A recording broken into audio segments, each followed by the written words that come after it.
Good morning, class 8. In last video, we have studied the chemical properties of metal. Now, we know that when metal react with oxygen, they form metallic oxide. But metal react with acid, they form salt and liberate hydrogen gas. Now, we are going to start chemical properties of known metals. Reaction with oxygen.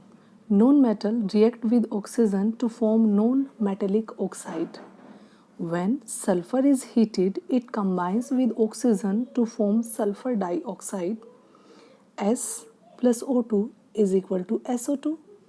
When carbon is heated, it combines with oxygen to form carbon dioxide.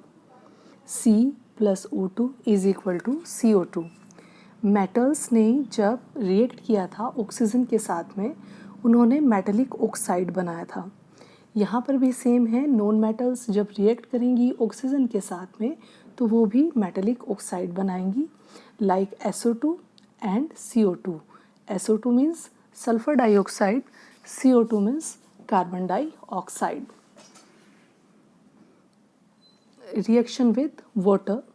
Generally, known metals do not react with water, though they may be very reactive in air.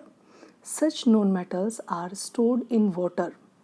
सभी known metals water के साथ react नहीं करते हैं, लेकिन कुछ known metal इतने reactive होते हैं कि वो air में भी react कर देते हैं. इसीलिए ऐसे known metals को store करने के लिए water का use किया जाता है.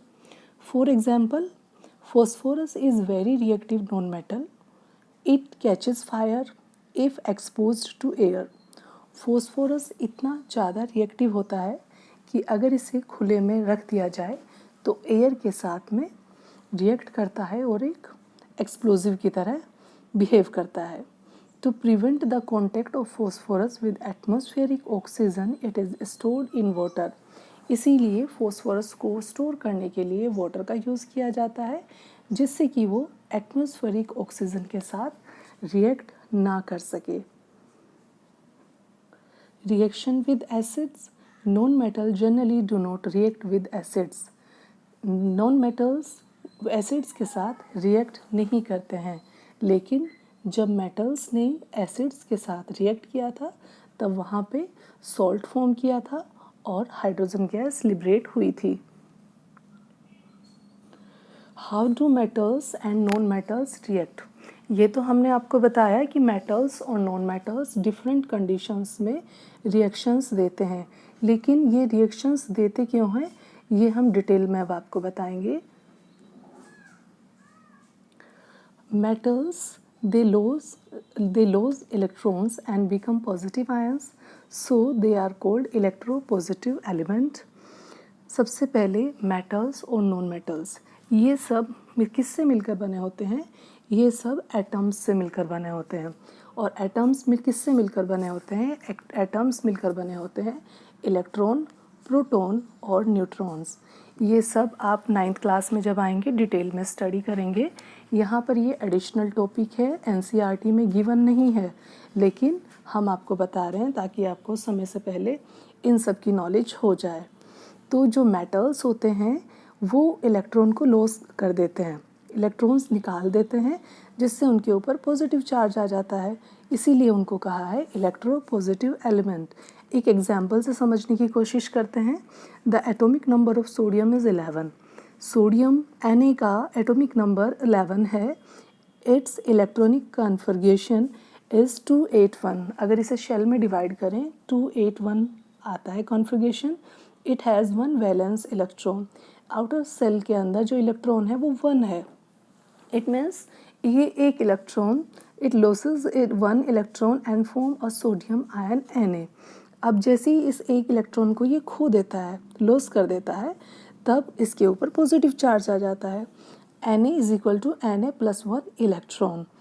इट मीन्स एक इलेक्ट्रॉन खो देने की वजह से ये इलेक्ट्रोपॉजिटिव एलिमेंट हो जाता है. इसी वजह से ये दूसरे के साथ रिएक्ट करता है. Non metals they gain electron and become negative ions. अब जो इलेक्ट्रॉन्स निकला है वो कहीं जाके सेट भी होगा, तो कुछ ऐसे नॉन मेटल्स भी होते हैं जिनके जो इस इलेक्ट्रॉन को, इस फ्री इलेक्ट्रॉन को कैप्चर कर लेता है, गेन कर लेता है और वो नेगेटिव आयन हो जाते हैं, इसीलिए इनको बोला है इलेक्ट्रोनेगेटिव एलिमेंट्स। नॉन मेटल्स ज़्यादातर इलेक्ट्रोनेगेटिव एलिमेंट ही होते हैं। एग्जाम्पल यहाँ पे दिया है, the atomic number of chlorine is 17। Chlorine Cl जिसका एटॉमिक नंबर है 17, अगर इसके इलेक्ट्रॉनिक कॉन्फ़िगरेशन को हम स्टडी करेंगे तो हम पाएंगे 287। It has 7 valence electron. इसकी आउटर मोस्ट सेल में है 7 electrons. It gain 1 electron and form a chlorine ion. अब ये क्या करता है, हमें चाहिए 8, इसके पास कितने हैं, 7 हैं, तो 7 की वजह से इसके ऊपर पॉजिटिव चार्ज आ जाता है और ये इलेक्ट्रोनेगेटिव एलिमेंट की कैटेगरी में आ जाता है। यहाँ नीचे कॉन्फ़िगरेशन दिया गया है, ध्यान से देखिए। EC मीन्स इलेक्ट्रॉनिक कॉन्फ़िगरेशन 287, जबकि रिक्वायरमेंट क्या होता है 288। वो एक इलेक्ट्रॉन कहाँ से आएगा, वो बाहर से ये गेन करेगा, इसीलिए नॉन मेटल्स इलेक्ट्रोनेगेटिव एलिमेंट्स की कैटेगरी में आता है। डियर स्टूडेंट्स, ये जो लास्ट में मैंने आपको बताया है इलेक्ट्रोनेगेटिव और इलेक्ट्रोपॉजिटिव एलिमेंट, ये हमारे NCERT सिलेबस में नहीं है। हम 9th क्लास में जब आएंगे आप लोग तब इसे डिटेल में स्टडी करेंगे, लेकिन फिर भी ये मैंने आपको आज एक्सप्लेन किया है। इस पूरे लेसन को बेटा अच्छे से पढ़ेंगे सब लोग और पूरी रिएक्शंस को लिख के प्रैक्टिस करेंगे। This is all for today. Thank you.